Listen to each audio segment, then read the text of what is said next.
لحظة كل حاجة بتقف، الدنيا بتسكت، حتى الموبايل اللي في إيدك بيتقفل والجسم اللي كان بيتحرك بيبرد. لحظة واحدة بس وتبدأ الرحلة اللي ما فيش منها رجوع. الموت الكلمة اللي كلنا بنحاول نهرب منها، بس بنقابلها في جنازة، في خبر وفاة، في مكالمة نص الليل، بنفتكر فجأة إننا فانيين.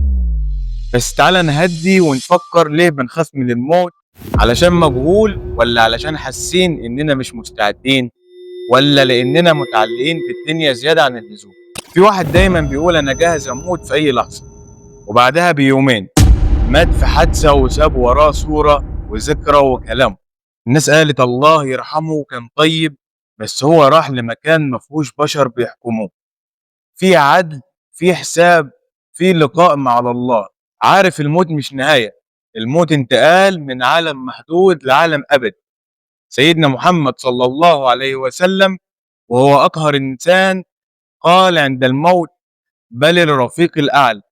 كان مستني لقاء ربنا، مش مرعوب ومش خايف بل مشتاق. واحنا ليه لما بنسمع عن الموت بنفكر في الضلمة والوحشة والدفء؟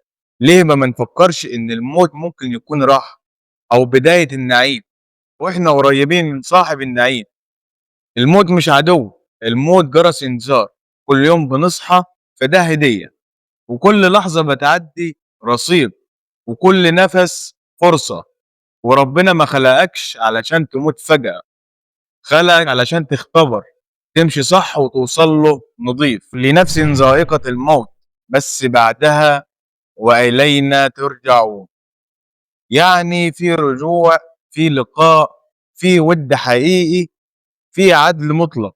ولو خايف من الموت قرب من اللي خلقك، اللي وعدك بالأمان بعد.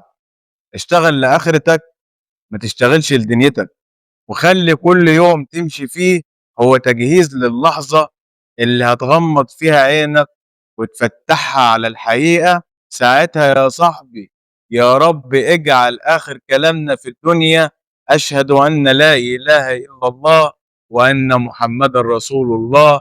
اللهم أحسن خاتمتنا جميعا يا رب العالمين.